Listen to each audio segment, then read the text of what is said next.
It seems probably has felt like we're dogging on you, Parker. But again, I think it's just constructive criticism, and we want to, as I keep bringing back, we want to be very honest and authentic and open with our viewers and listeners. But on a good note, Jeff, has there been anything you've been impressed this week with Parker? No.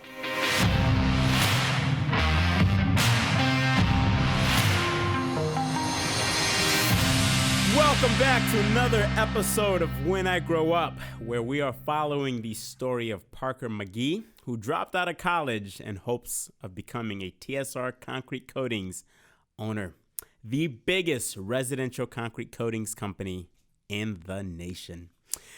Today on the show, you've got your boy E-Mark holding it down for y'all. What's up, everyone? Hope you're doing good. This is going to be an incredible episode. If you listen to the last episode, we have a lot of things to talk about on this one. It's going to be quite incredible. So, I feel like there's going to be some drama today. There's going to be drama today. There's going to be a little drama. And I'm hoping there's drama today. One, Parker seems very dead. Two, Parker doesn't want to talk about people, which he should. Three, we'll get into three. But as usual, we've got your boy Parker McGee on the show, and we've got Jeff, CEO, founder of TSR Concrete Coatings. What up? What's Jeff, up, E-Mark? kick us off, I'm boy. ready. I think we're going to have a great show today. We've had some things transpire since last time we were on the show. Parker's not going to want to talk about them, but let's get after it. So as we told you guys, we're going to keep this show 100% real. It's non-filtered. We didn't rehearse this shit. We're just going to keep it real with you. And Jeff, I mean, I'm feeling this. Parker literally just seems half-cocked today. Like, Parker, seriously, what's going on? Why do you look so dead? It's been another tough week at TSR, but we're gonna keep it real, I guess. That's the fucking plan, is to keep it real. So what was the tough week? Like, what got you down? I mean, seriously, you look real down today. Jeff, are we on board with this, or is it just my observation? Tell us what happened. Getting bitched at by a crew lead and Jeff, and maybe in between other people. Yeah, it's been a nice, enjoyable week for me here. It was 6 weeks of stroking you off. Now it's it's the real shit now. Now it's time to get going. Yeah, I think it was quote unquote, "You two get the fuck over here," and then yeah. Who said that to you? Is Jeff, there a story? Jeff did. Yep. Jeff said that to you. Yep. Okay, so is there a story? There a story there? So here's the story. Here's what happened. So me and Sean Dunn, our installation trainer, we actually had to head south for the morning to check on some projects that we had going on, and then we were on our way back, and I said, man, before we go to lunch, we ought to check this out, this little situation, maybe catch Parker and Nate on the job site, see how everything goes. Nate is the new installer he's with, right? Nate's Jeff? the guy that we moved Parker to. We did that for a reason. We'll talk about that here in a little bit. So we get there. It's right around the street, right around the corner from my parents' house, ironically. I've been seeing the TSR sign, so I'm excited. I go up. The couple are really nice. They're sitting in the front yard. And me and Sean got out of the truck, introduced ourselves, told them we wanted to check out the project, and quite frankly, it looked like shit. And they were done. They thought they were done. Okay, well, now, Jeff, you have to continue, because I know when you get pissed, everybody runs under a hole. I was fucking pissed because, one, it's in our hometown. It's down the street from my parents' house. Like, my dad was like, hey, when are you guys going to do this project? Like, we've had a sign in the yard for 2 months. Like, I think these people are ready to, like, I'm like, well, we're also booked to November. Thank you. But, so when I got there, one of the first things I noticed is in the driveway, they had spilled something.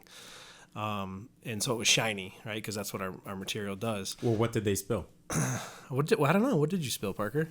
Clear coat. I spilled that. Is that shit easy to get off the ground? It's a hard in between. So I do have a little defense. It's hard if you scrub it too hard. The asphalt turns green when it's on asphalt. If you don't scrub it hard enough, it doesn't come off. So Jeff had legitimate reasons to be pissed and lose his shit. So we did scrub it a little bit, but obviously, clearly not hard enough. So that was the first thing I noticed when I get there, and I will be the worst critic of anybody for our coatings because I always think, what would I want my house to look like? What would I want my parents' house to look like? So I noticed that. Next thing I noticed is there's a wood transition piece in between two pieces of concrete. Part of it's not wood anymore, Parker. It had clear and chip on it, and part of it didn't. How did that look? Yeah, that looked like shit. Didn't look good. No excuse for that one either. So the option you have is to either coat the whole thing because they messed up, or remove it and go to the store and rip down another piece and put another piece of wood in there, or whatever the case is. There's 7 different options other than what they did that would have looked entirely better. Mm. So the one way they could have fucked up and not recover from it, that's the one they chose. Yeah, they actually just chose to do nothing. Parker, what's going on in your head, man? There's no excuse for that. I mean, we fucked that one up. Got clear on it. I mean, no excuse. I don't know what else to tell you, Mark. Well, do you know why the fuck up happened? I mean, it's fun. I mean, I think Jeff and I will both agree fuck ups will happen because no one's perfect. But no, like, I mean, But let's be in agreement here that, you know, mistakes can happen, but as long as you're learning from it, that's the best takeaway, correct? I mean, Jeff, we can agree on that. Well, I think that in any business, I think that mistakes are going to happen. But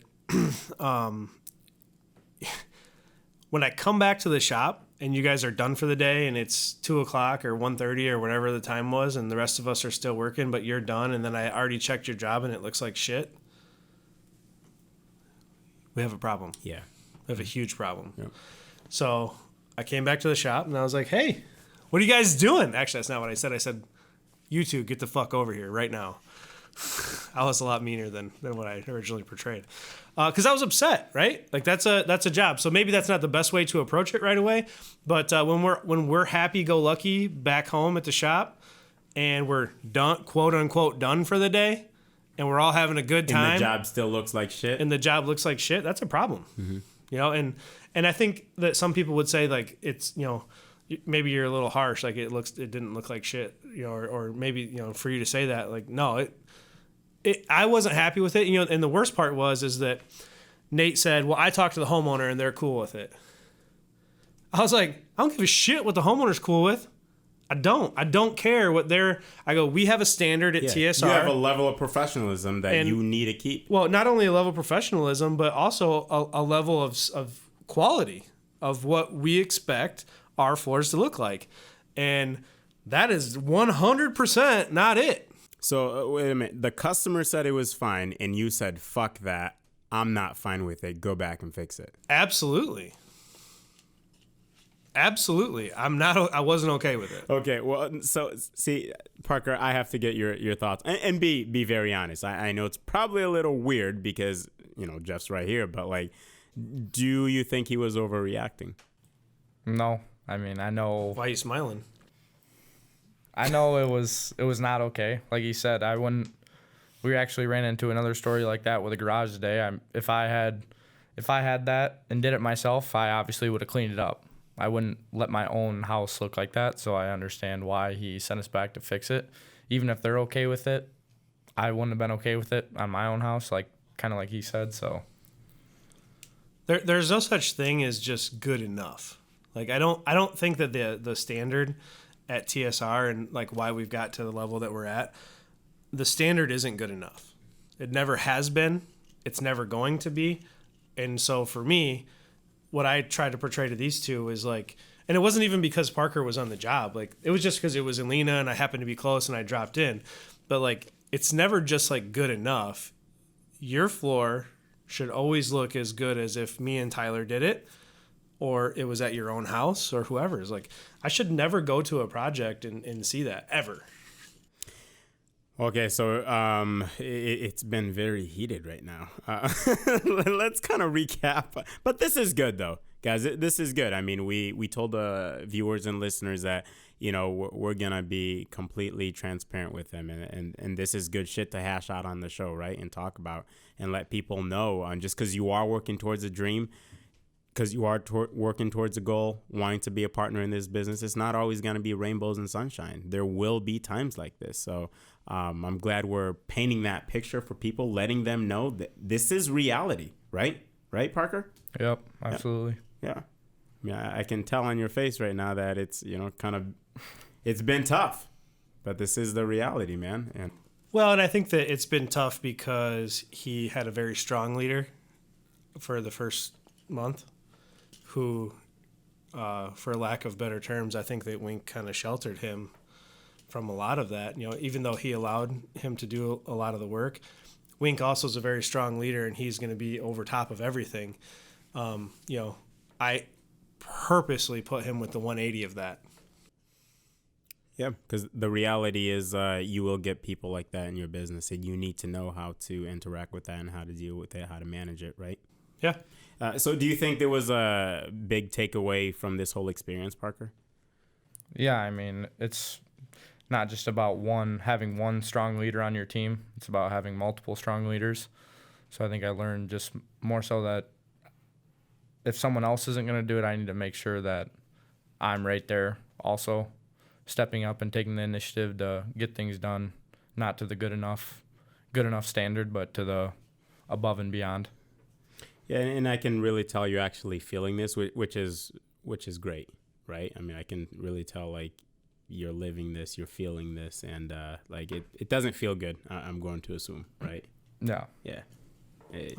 Well, I think that there's been a code of silence, like when something happens at this organization, like don't tell on them, where everybody's going to get in trouble, but it's funny because we actually just had a conference, in this very room, with another team leader on a job that wasn't, necessarily prepped correctly for a guy that we never have problems with. And they were upset that we called him in here, and I'm like, guys, we never have problems with your floors. I go, but I have a problem with this one. And for you to be as upset as you guys are, I understand, but at the same time, if we never talk about it, it never gets better.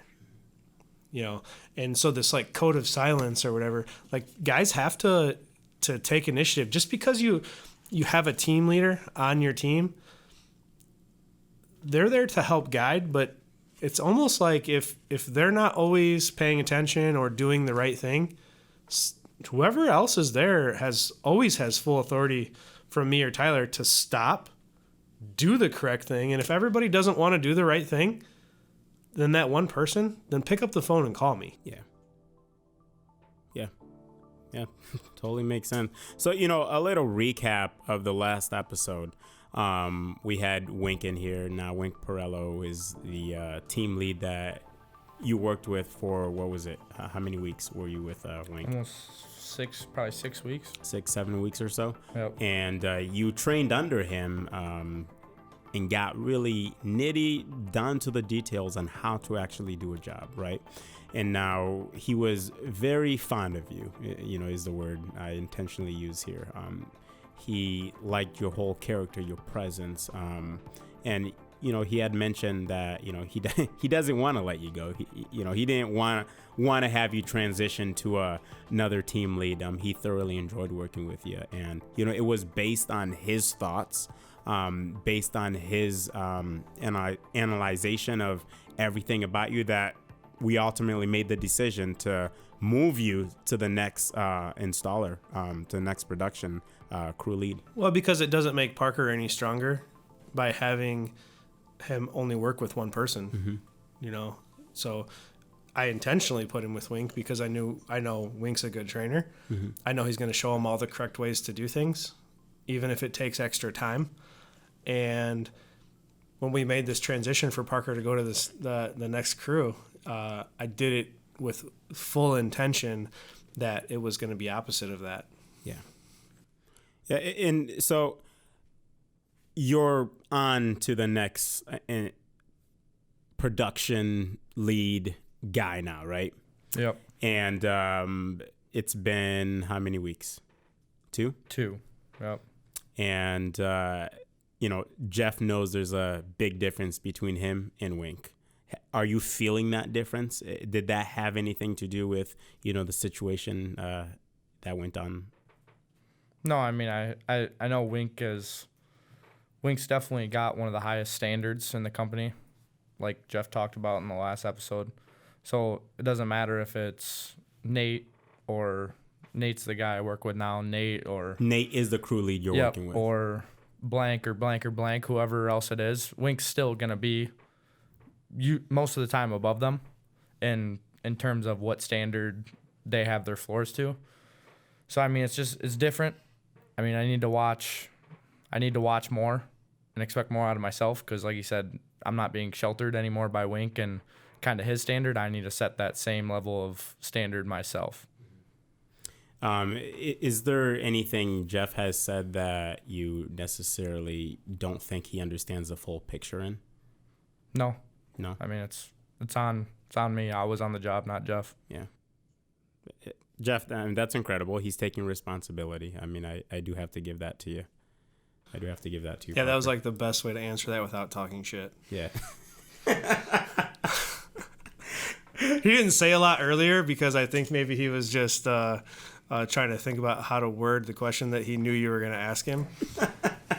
But I mean, I'll say it. Okay, say it. Nate's messy. He's absolutely messy.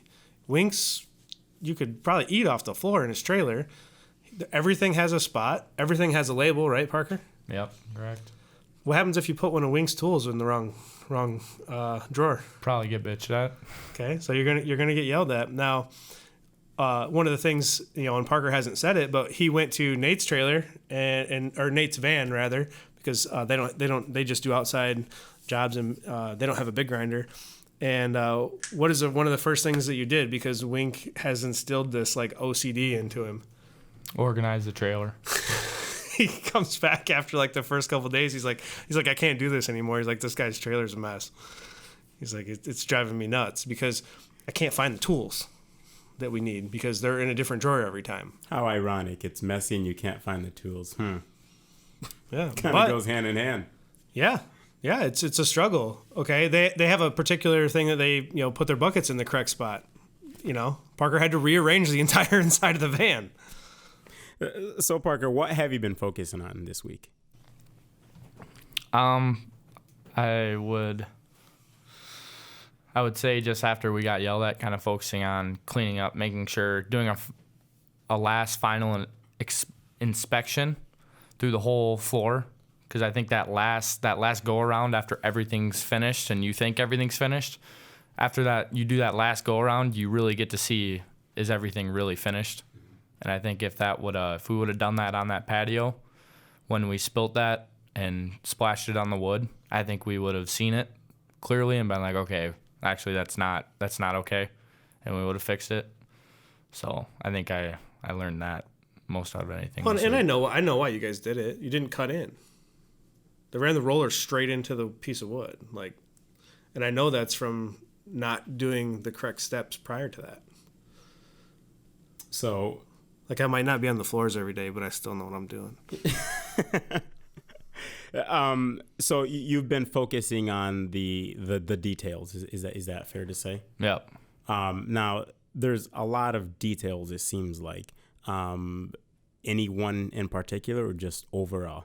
Just overall. I mean, there's a lot of details that go into it that you can, whether it's chip spilt in the grass or chip around the trailer where you dump the chip into the buckets, clear on the pavement, or paint on the side of the house, or etc. There's a lot of different details that you can leave one of those out and it's gonna make the whole floor look like shit. And more importantly, you leave one of those out, then Jeff is out there and yeah, we don't want that.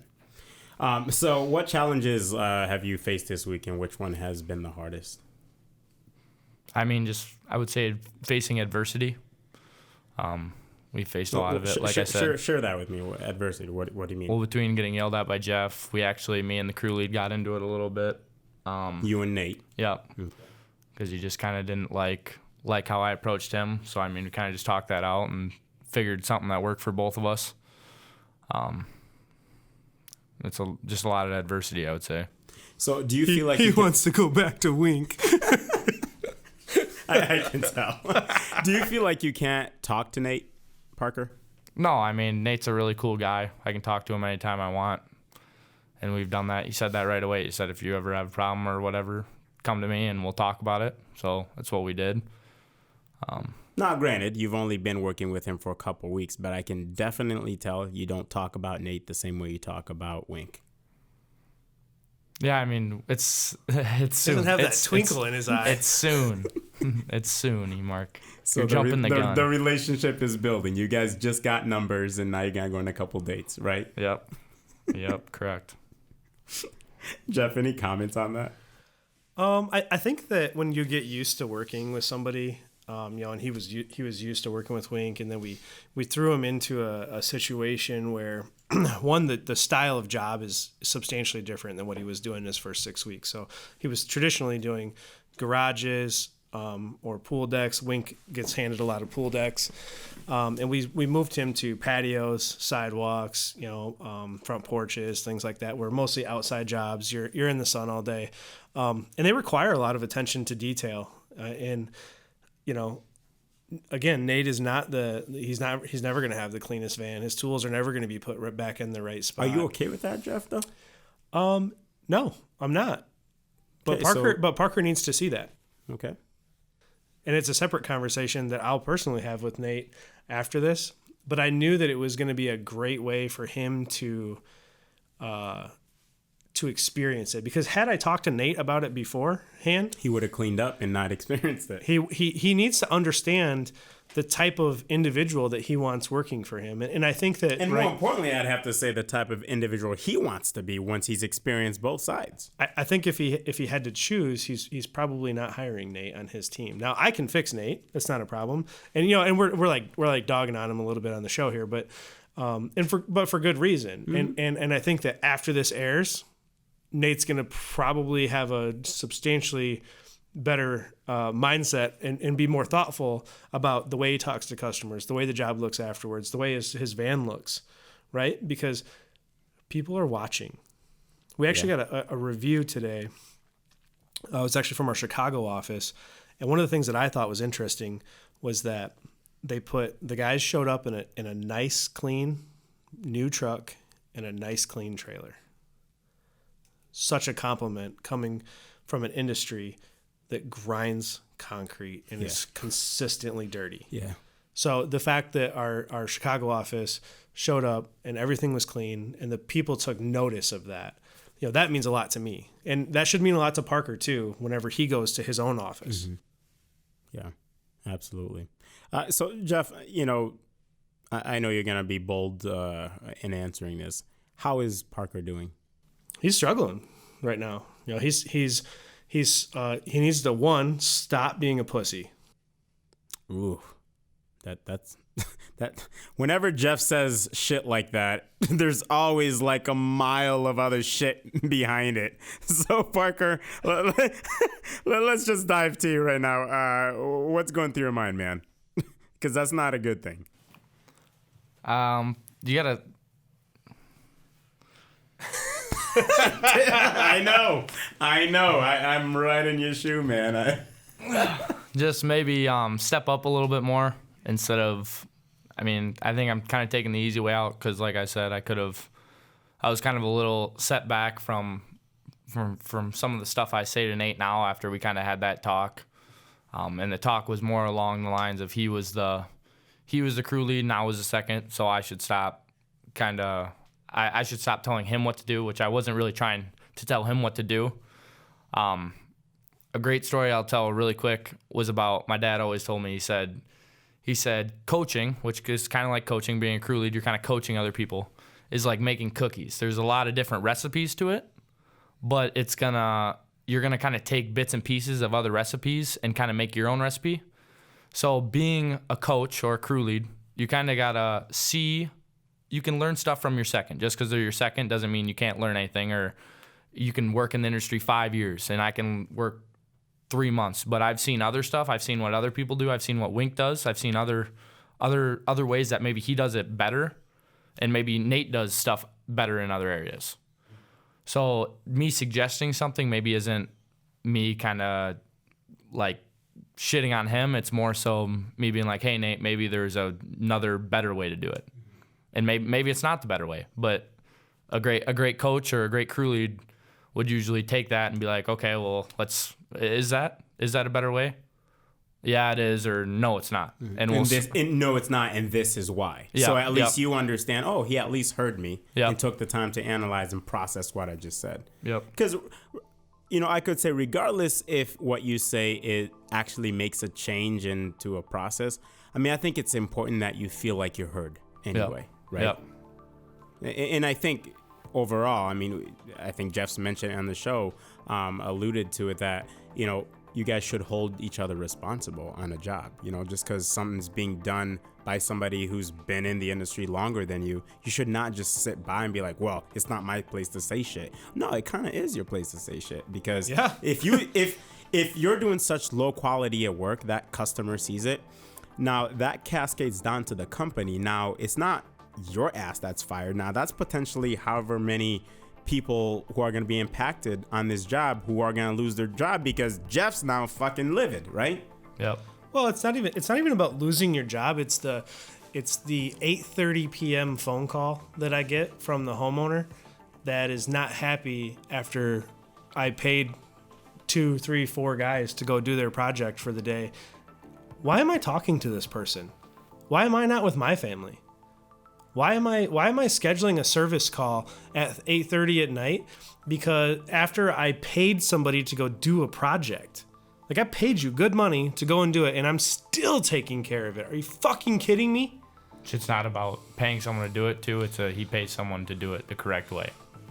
Yeah, and I told Parker, I said, after I went to that job site, I came back, they fixed it. Me and him talked later, and I said, Parker, if you do not step up and stop this shit as it's happening or right before it happens, I go, when you go to your new location, you're going to go do a job during the day, and then you're going to be doing service calls all night long, running ragged. And the only way to stop that is to step in. So, Parker, we've talked about some hard things on this episode right now. Hopefully you're taking it as constructive criticism, which you're a big guy. I don't say that in physical size, but in terms of character, I think you're taking this and you're going to use it to the betterment of, self-growth and self-improvement. But, I just have to ask the question, are you still on board with this? Or are you thinking of, I don't know, is college looking pretty appetizing for you right now? Well, first I'd say, actually, you're kind of talking me up on this constructive criticism. Like, I take it well. I actually probably wasn't ever the best at taking constructive criticism because I was usually pretty good at what I did. So when someone told me, hey, you're not very good at that, I was kind of like, no, screw you. I am good. So the constructive criticism part is still hard for me. I'm still trying to work on that every day, but you should have saw his face. But yeah, I'm still on board. Okay, you're still on board. Was there anything that got said to you that, whether it was by Jeff, whether it was by Nate or whoever, was there anything that was said to you this week where you just where you felt like you just wanted to lash out and you just kind of didn't?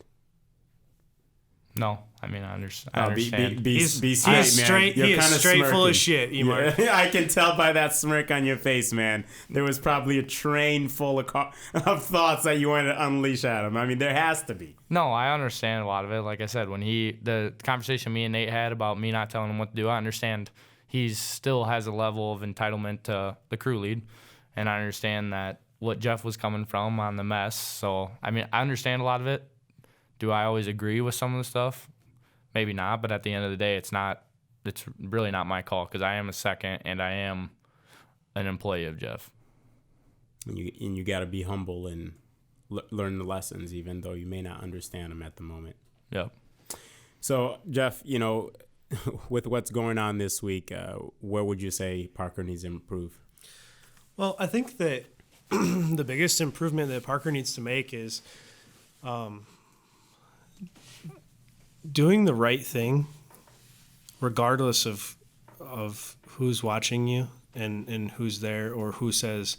Even if your team leader isn't on board with it, stop and do the right thing, regardless of what anybody else thinks. I think that if, that doesn't just go for TSR. I think it just goes like for history, right? Like if you just like if everybody just didn't go with the flow and didn't go with what everybody else told them to do, and then just stopped and did whatever the right thing was, I think our world would be a better place. But more importantly, my company would be even better than it already is if not just Parker, but every single staff member just took a second when they got into a situation where maybe something wasn't to the quality that they think Tyler or I or Derek or Josh would want it to be, and they just fixed it.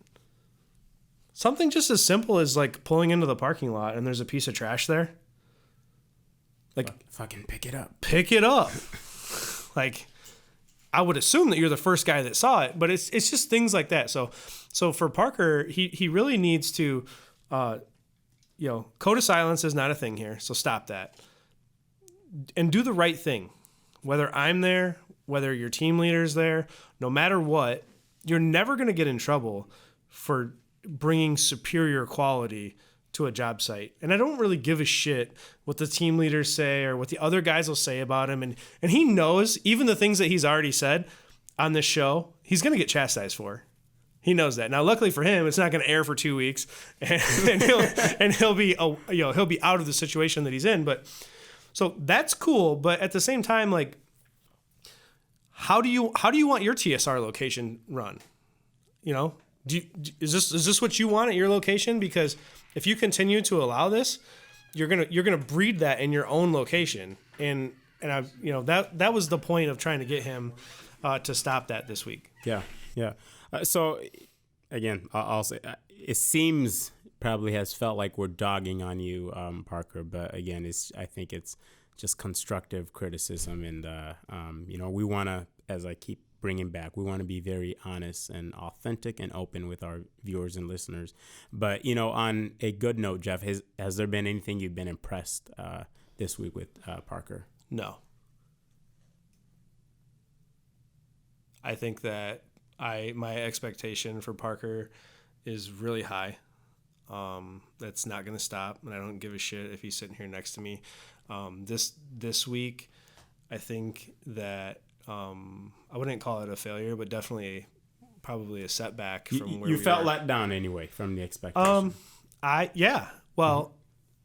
Like when I told him, I'm like, dude, it's literally in our town, around the corner from my parents' house. Like, that scenario, that doesn't just end. Like, that's not over today, because now I'm going to go back and I'm going to check his other jobs from previous. He doesn't even know that I'm going to go check them, but I'm going to check every freaking job that they've done so that I can make sure that the quality is where it needs to be. And it's not just Parker. It's Nate as well. That's an issue. Either they're not working together correctly, or we just have a general lack of, I don't give a shit about what the quality of this is. We're just going to knock them out. And it's not okay. Parker, I mean, I'd expect nothing short of cold, hard truth from Jeff. And, the reality is he's not impressed with anything you've done this week or in the last couple of weeks. Do you agree on that? Or do you think he kind of overlooked some things and you should be given credit? No, I mean, I'd agree.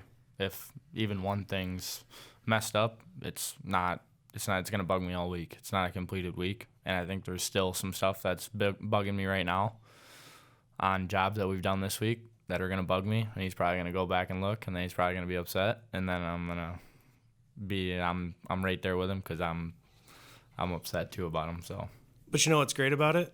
Tomorrow is a new day. Tomorrow is another job.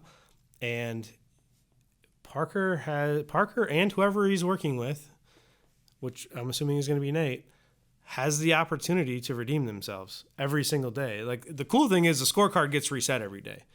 Now, granted, you guys went out and fucked off for the last 8 games, but or 7 games. But tomorrow is game 8, and you have the opportunity to go out every single day and reset the scorecard and do a great job. Last time I challenged him with getting 5 sales and an 80% of the people to do Google reviews for him. Ironically, the one that they fucked up wrote him a Google review praising them. And I'm like, congratulations, salesman. Like, And I was gonna bring that point up because last time that was the challenge you threw down for him. Well, but when you are given a challenge of Google review, Parker has to make a rapport with the homeowner. Parker does, not Nate. Nate doesn't give a shit about Google review, does he? He actually loves Google reviews, so. Well, how many have you guys gotten this week? 1. You've gotten 1. And today's Tuesday, so you were 1 for 2. And how many did you get last week? I know you got 1 because I went to it. Yeah, so we have overall 1. So you have overall 1. So this week we would have had 0. Last week we had 1. Okay. The days are just mushed together. Again, so you're 1 for 7. Yep. Why?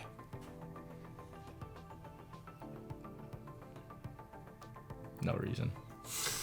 Dead silence. What that tells me is that, you want to talk about it being a setback or why I'm not impressed, is that I threw a challenge out there that wasn't just working with Wink. It was get 5 sales, which he does have 1 of those. And he needs to get 80% of the things that he goes to. He needs to get a positive review from the homeowner.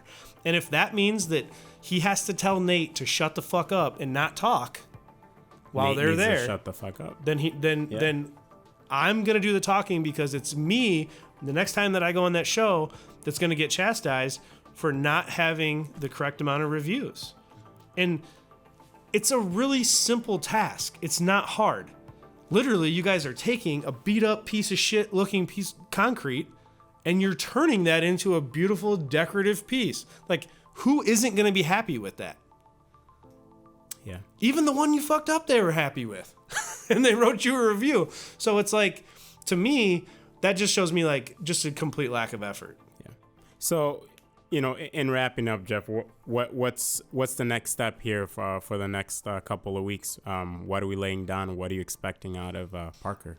Well, we have 2 weeks left with Parker in the van. He needs to get really serious about finishing his 2 challenges, which is the Google reviews and the sales. And then he also needs to either figure out how he's going to communicate with Nate or not communicate with Nate. I don't really care. I can't force people to like and work with each other. And it's not that I don't think that they don't like each other on a personal level, but I think definitely on the business side of things, they're struggling with their communication. They need to determine who's going to communicate with the customer. Now, Parker has these challenges that he has to complete. So I would assume that if I'm Parker, the conversation that I'm going to have in the van tomorrow is going to be like, Nate, I really need you to shut up when we get there. Yeah. No offense. I understand you're the team leader, but this is what TSR is asking me to do. So that's, you can skin a cat a lot of different ways. He needs to figure out how to present that scenario, wrap it in a package, and present that to Nate, kind of the same way he answers your questions. So, Parker, give us your closing thoughts, man. I know this has been not an ideal, episode where it's not everything's hunky-dory. There's been tough conversations, tough things said to you. What's your closing thoughts on everything? They always say communication is key. Jeff just kind of hit it again. So I think, like you said, tomorrow in the van is going to be, we're going to have to lay down and talk, and then hopefully we can get after these last 2 challenges before I run out of time in these 2 weeks. This has been another episode of When I Grow Up. We will see you guys next episode.